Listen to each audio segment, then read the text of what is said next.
Hey there, Davidpaulides, Kinney Missing Project, another copyrighted edition for our YouTube page. Thank you so much for all the great comments that you guys have left the last couple of videos.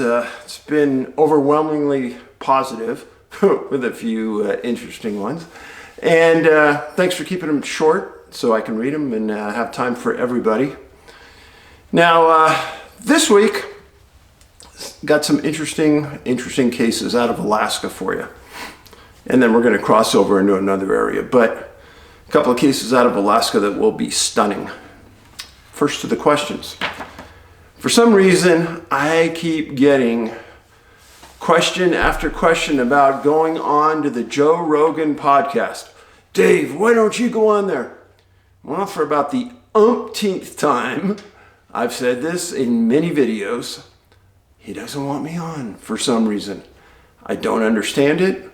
The distributors of our movie, which is a huge distribution company, they don't understand it either. But let's just suffice it to say, Joe, for some reason, is uncomfortable with the topic, and he won't let me on. So we've tried. The executive VP of the film distribution company has contacted his producer directly, sent him the movie. They've watched it 10 times. I would think that they like it. And unfortunately, not going to be on. But that's okay, because there's a lot of other fish to fry here. And as long as you keep helping me build the subscriber base on YouTube, and as long as YouTube doesn't censor me, I'll stay here. And we can build this together towards numbers that I won't even need to go to any other podcasts or shows. And that would be great. I'd appreciate that very much. Another question I get asked all the time.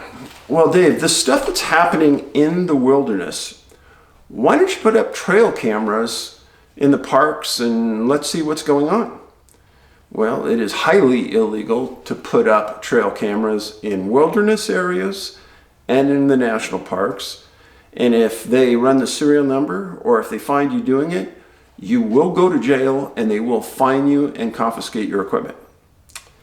And the exact same thing applies to the question about drones. Dave, why don't you put up drones in wilderness areas and national parks? Because it is highly illegal. You will go to jail. They will confiscate your expensive drone, and you will then have a record for life. So, don't want to be doing that. Now, I get a lot of comments from the people who have known this in the past and say, well, that doesn't make any sense. In a weird kind of way, I kind of do understand the drones. There's millions of people that go to national parks. And if you had thousands of drones in the air all the time, it would be really annoying.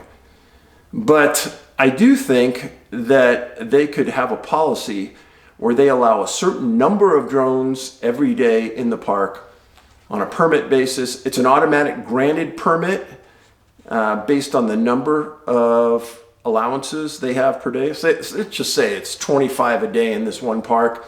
Well, once they reach their limit, that's it. There's no review process. You just automatically get it if you have a drone permit and you have a license. I think that's the way it should be. Parks are so large that in their populated area, like around geysers and things, it would be really annoying to be trying to take a picture of a geyser and you had 10 drones flying around it. I get that. Now, the part about filming in national parks is entirely different. I don't understand that. I don't understand the film permit process. I don't understand why they don't allow you to film in the wilderness areas. I don't get it. Unless there's something sinister that we just may never understand. We may not. But wilderness areas and parks have these licensing issues. Don't do it. I don't want to see my buddies go to jail. Another thing is, get asked all the time, Dave, why don't you hypnotize people and see what happened to them? There's a lot of conflicting information about hypnotism and how it works, and if the person doing it can impart their own feelings and thoughts. And that's a concern. And there were a couple of really, really good hypnotists that would do it in decades ago and they were legitimate. I don't personally know of any now. That's one reason. The second reason is you have to approach the people that do it. And when people go through a traumatic event, like going missing in the woods, a lot of times they don't want to relive what happened. They don't want to know what happened. They just want to go on with their life. Now, a lot of these kids, if I was their parent, I wouldn't allow you to hypnotize my kid. Forget it. Now, as they got older and they became an adult and they made their own decision, that's up to them.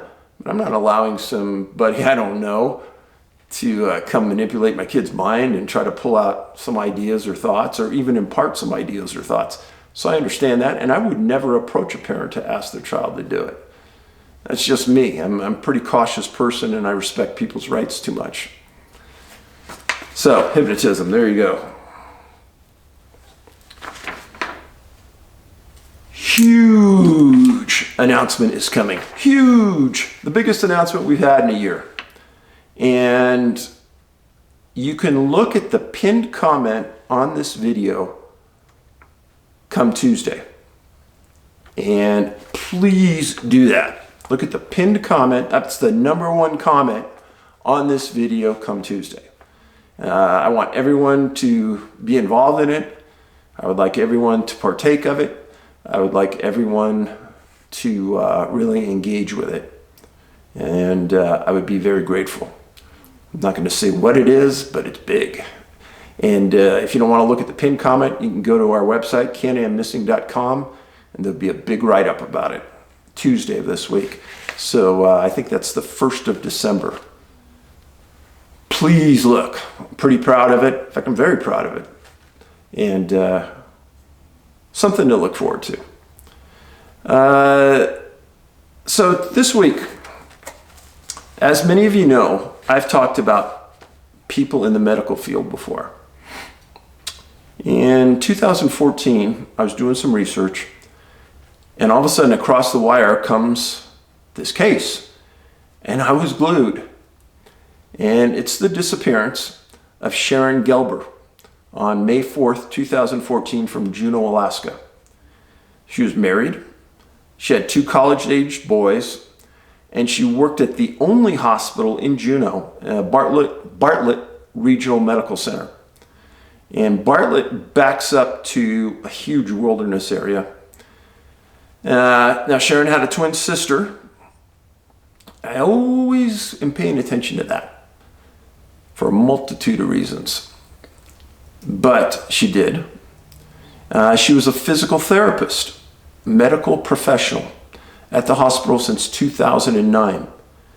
And her nickname was Hummingbird by the hospital staff. And she was described as loved by everybody. Well, she was also an athlete, ran almost every day, trail runner, street runner, stayed in excellent shape. Just described as a phenomenal human being at 61 years old. So on May 4th, 2014, her shift ended at 3 p.m. And she had an expertise at the hospital of dealing with autistic men and women in dementia-related cases. So to deal with that, you got to be a super special kind of individual, in my mind, because that could be very stressful. Because a lot of times these people don't want to do what you want them to do. It's not because they know why they're even saying they don't want to do it. That's where the frustration comes in. But her shift ended at 3 o'clock. She changed into her running gear. And right behind the hospital, there was a place called Salmon Creek Trail. And I went next to Salmon Creek. And I went up into the wilderness. And it was a trail that she had been on many times in the past, had ran on it many times in the past. And she was smart. And she was loved. Well, some runners were going up that trail at about 4 p.m. And as they're going up, they're about a mile past the washout area where the road, a dirt road, ran adjacent to the creek. And they were about a mile up also from where a fence was that restricted access. So it was just a trail, you could go up there. And as some people were running up the trail, they look off to their side, and in the creek, about 40 feet from the edge of the creek, they see somebody in the creek laying down, unconscious. So the people run out into the creek, it's not very deep, and they pull this woman to shore. Her name was Sharon Gilbert, 61 years old, in her running gear. There was no description about what she was wearing, but she was unconscious. So they called the fire department, and at 4 p.m. that day, they get the call. So 1 hour after Sharon's shift ended, fire department's called. They respond to an unconscious female, and they start CPR. And they transport her to Bartlett Regional right there. And at 4:30 that night, the hospital declared her deceased. The staff was devastated. They lost one of their own, somebody who was loved. Everyone knew her. This isn't a huge hospital. This is the region says that there's a lot of hospitals. In truth, there's only one, this one. And they were just completely blown away. And they described her as being in jogging attire. She appeared to be hiking or jogging. And the fire department and the investigation revealed that they had no idea how she got in the water. And they were confused about how far she was from the bank. Well, the coroner did an autopsy, and they stated that she had blunt head trauma and she had drowned. Now, the key points to me on this case is 40 feet from the bank. It's a long ways. It's a very long ways. And there's no reason that she would have went in the water. So get that out of your mind. She was a trail runner. And the blunt head trauma, that's part of the peculiarity of this. So I want you to hold on to Sharon's case for a second. And we're going to talk about Juneau, where this happened. It's the capital of Alaska. I've been there. If you can ever go there, it's gorgeous. Population's about 32,000 permanent residents. It gets up to 200,000 or more occupants during the summer when the cruise ships come in. And I did one of those cruise ships one time. I'm telling you, it was awesome. It wasn't that expensive, and it was me and my kids that went up there. And we got off the cruise ship, went through town, it was okay. But then we took a float plane trip to fish on Admiralty Island. And the pilot buzzed this river and said, yeah, we're going to clear away all the grizzly bears. I go, what? He says, yeah, we get a lot of, well, there's more bears on this island than any place on earth almost. Admiralty Island. And then we landed, we get out, and the guide's carrying a shotgun. And the kids and I fished and had a great time. It was beautiful. Didn't see any bears other than from the air. Now, right around this location is the Tongass National Forest. Huge, huge, with almost nothing out there. And if you wanted to escape from somewhere, that's a place to escape to. Tongass and Admiralty Island National Monument. Beautiful places. And I can understand why Sharon wanted to live in Juneau. I would have. Beautiful. Now, that happened on May 4th. Let's fast forward 19 days. 19 days.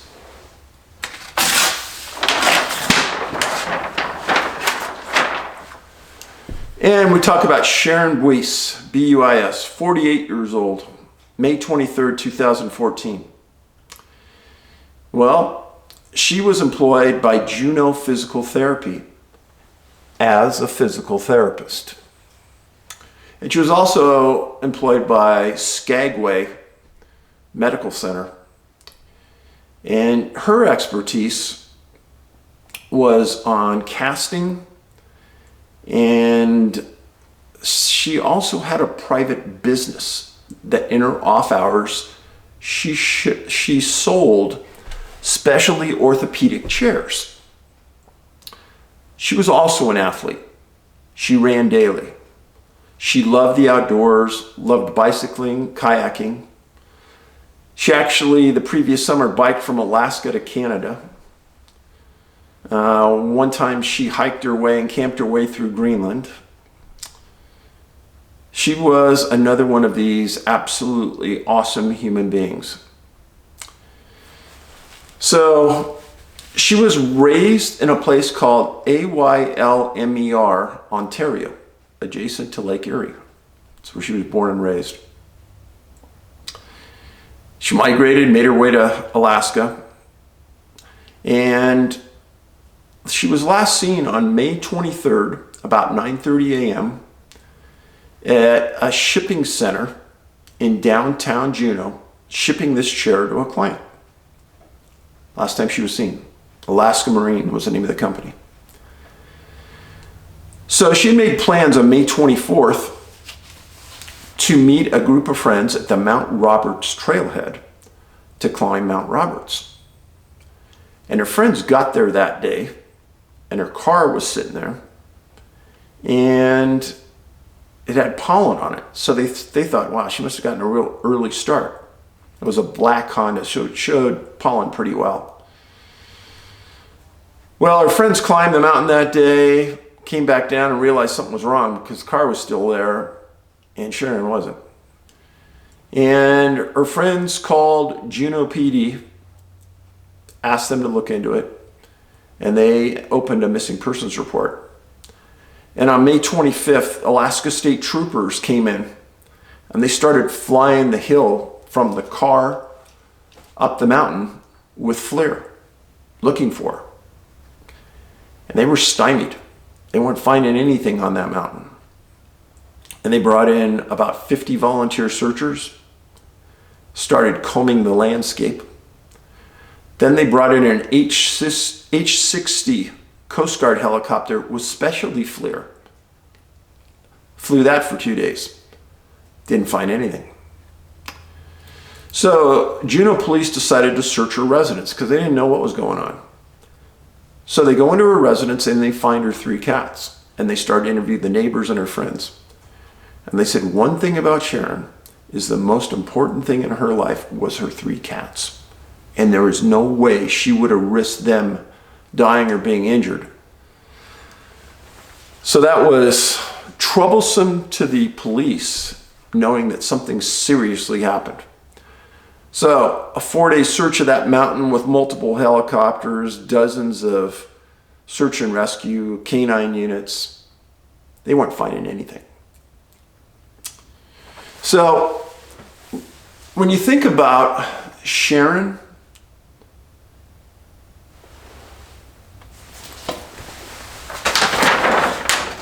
and Sandra, Sharon Gilbert and Sharon Buis, it's interesting, first of all, that they both have 6 letters in their first name and they both begin with S. Coincidence? Maybe. Coincidence that they were both physical therapists? Maybe. Coincidence that 2 physical therapists in a town of 32,000 people disappeared within 19 days of each other? Maybe. So Sharon had 28 years of experience, and she was an expert at watching somebody's gait, the way they walk, the way they run, a gait analysis, and orthodontic casting. That was a big thing. She was the youngest of 7 kids in her family that grew up in Canada on Lake Erie. Pretty interesting stuff. Now, it's been over 6 years. Hasn't been found at all. Nothing about her has been found. So what could you say about that? So let's think about this for a second. This right here is the Roberts Mountain Trailhead. And this is Bartlett Memorial Hospital. So this is Salmon Creek, and this is the Roberts. The distance between there, 2.5 miles in 19 days. Now folks, do you believe in coincidence? Do you think that this is just random? Hard to believe. Now, when both these cases came up, I thought, holy cow, this is bizarre. But to me, the disappearance of Sharon and never being found, and an ultra athlete like Sandra, hard to find people like that. Hard. And whenever I found on these two women, described them as some of the best people on earth. What? So how could they disappear in such close proximity to each other, have the exact same occupation, have the exact same hobbies? That's bizarre. But that's not it. Sandra and Sharon, two females from a little small town in Alaska, right next to the ocean, right next to water everywhere. No, that wasn't it.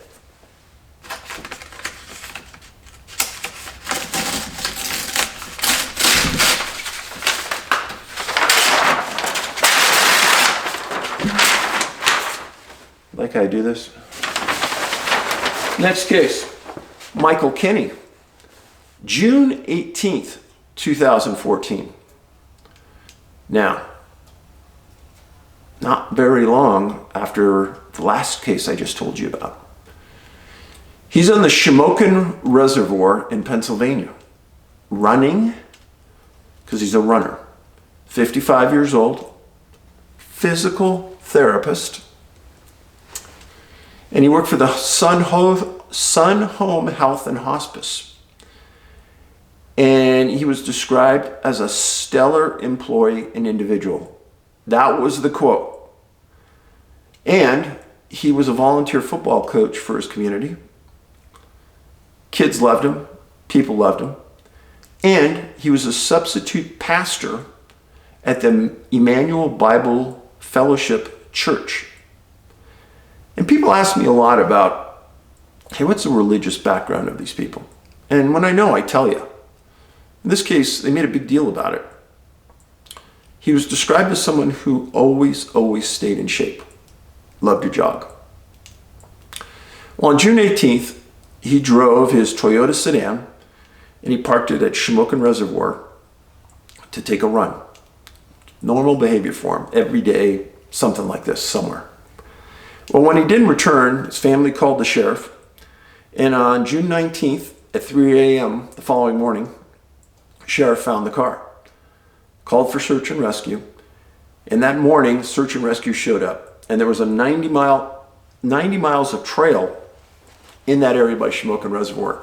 This is kind of in the southeast area of Pennsylvania. They sent in multiple canine teams. They sent in multiple water sniffing canines. Now, what does that mean? Well, that means that in case there was a body in the water, that these canines pick up the scent, the bubbles coming up out of the water of a body that's decomposing. When a body goes into water, it starts to fill, the oxygen starts to expand, the bubbles, minute ones, come up out of the water, and canines can smell this, believe it or not. Well, they went in, they weren't finding anything. And for 6 days, they searched their heart out. They weren't finding anything. On June 25th at about 11 o'clock, some searchers, again in the area, again searching the trail, were up above the reservoir, I'm going to guess maybe 70 feet. And there was a very gradual bank that goes down filled with trees. And they see a body down there in the water. And they went down there and retrieved it. And they had a pretty good idea who it was. And the sheriff described no tracks going near the water. They didn't find any tracks going anywhere near the water. None of the canines went anywhere near the water, and they recovered the body, and it was Michael. 55-year-old man, ran his heart out for his whole life, and all of a sudden he's in the water with nothing indicating how he got there. Now, the autopsy revealed that he drowned. So, think about this, folks. You have 3 physical therapists that disappear in 41 days. 41 days. Now, what's the connection? A lot of you like to focus on, oh, what's doing this? I don't think you're ever going to figure out what's doing it unless you find the root cause. So, there's no other physical therapist that I could find in the last 75 years anywhere in the United States that have disappeared, except one other one out of Oklahoma, and she disappeared, and that was a suicide case. She killed herself, gunshot wound to the head. But there's none others. So folks, you have 3 physical therapists in 41 days. Come on now. Wake up, somebody. Now, do I blame the sheriffs or do I blame Juneau police for not putting this together? No way. Because these small-time police departments, they barely have enough resources to take care of themselves day to day, let alone look all over the nation for competing cases. So, let me show you the next diagram.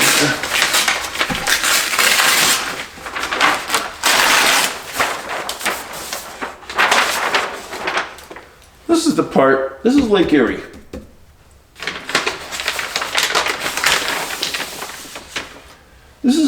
This has always been important to me. The Great Lakes, one of the largest bodies of water in the world, fresh water. Now, on our cluster map, if you look at the Great Lakes, there's missing people all the way around all of the Great Lakes. In our book, Missing 411: A Sobering Coincidence, there's disappearances all the way around the Lake Erie.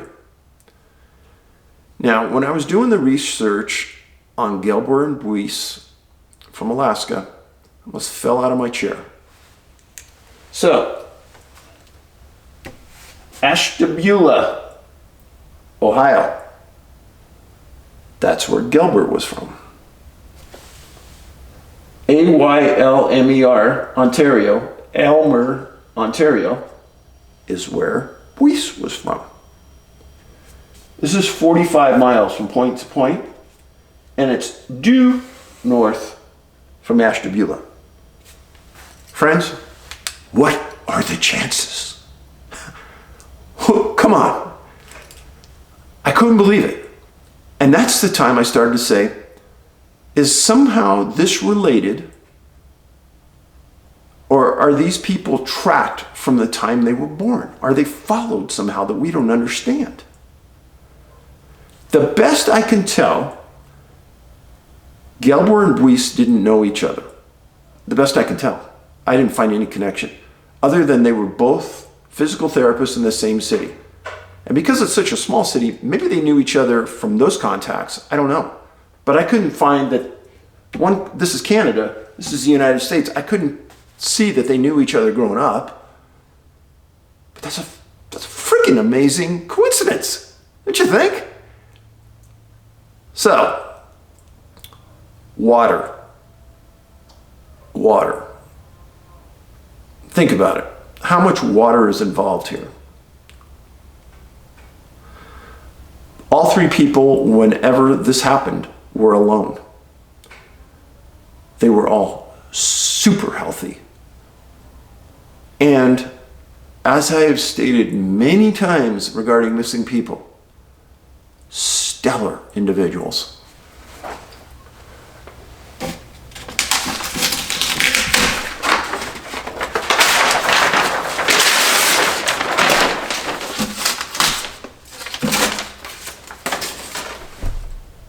Sandra Gilbert, 61 years old, May 4th, 2014. Salmon Creek Trail, blunt head trauma and drowning. Sharon Buis, 48 years old, May 23rd. Mount Roberts Trailhead, never found. Michael Kinney, 55 years old, June 18th, 2014, recovered 7 days later, Weiser State Forest, Shamokin Reservoir. Physical therapists, athletes, highly admired, 45-day span, locations are important. Now, where Michael disappeared is important here, because that area of Pennsylvania straddles two huge bodies of water, the Great Lakes and the Atlantic. And it's one of the few states that has huge bodies of water on both sides. And in Missing 411 Eastern United States, I talked about Pennsylvania at length and how many people have gone missing there. How many children specifically have gone missing there and were never found. So Michael, to me, fits, because where these two grew up isn't very far from where Michael's state where he lived, and he disappeared. Now, granted, Sandra was only missing for maybe an hour. And actually, nobody ever reported her missing because she went on a run and was found in the middle of the creek, essentially deceased, unconscious. Now, if you think about Sandra and Michael, law enforcement said there was no way that they could understand how they got in the water. Now, if Sandra was dropped in the creek, that would account for blunt head trauma.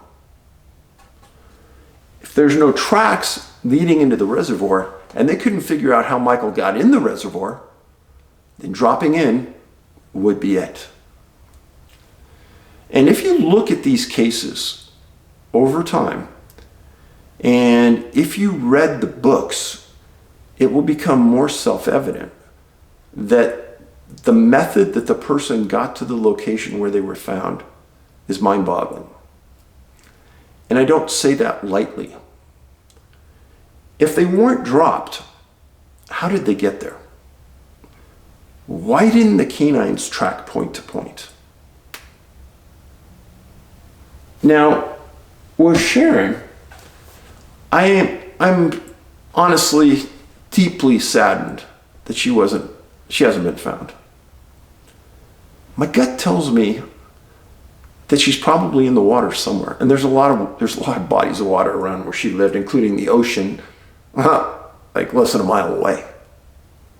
So my gut tells me it's water, but I don't know. She's listed as a missing person by Alaska State Troopers. She's still considered missing on Mount Roberts. And I have a lot of compassion for the Juneau community. I'm sure they were devastated by two physical therapists in a small town in a short period of time that had the fate of this. And I also know that Michael's family and his church really miss him in the football team. And I know some of you like to make light of this. I don't think it's funny. That what's being gleaned from our society are the really, really stellar people that many of us look up to for direction and hope. Michael was an assistant pastor at his church. Even though he practiced the preachings and preached, he still disappeared.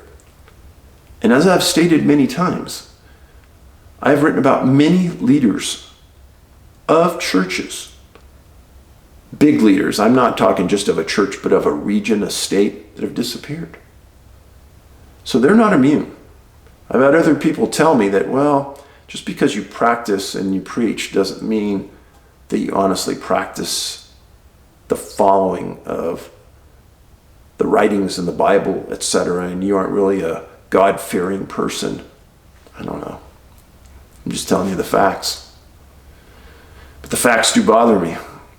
Facts bother me a lot, because I know if I was sitting in Michael's church and I listened to him, and I then realized that he was gone, especially under the circumstances of his disappearance, I think it bothered me for a long time.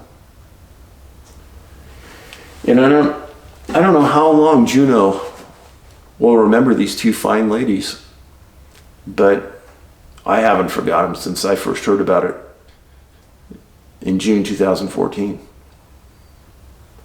So Sharon and Sandra and Michael, you kind of go into infamy for me. I'll never forget you.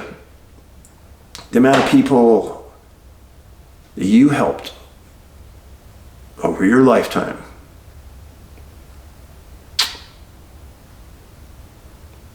We should all be indebted. So friends, thank you very much for watching. Please take this and pass this on to as many people as you can. The world needs to hear about these things. And the world needs to understand that these aren't just mere coincidences.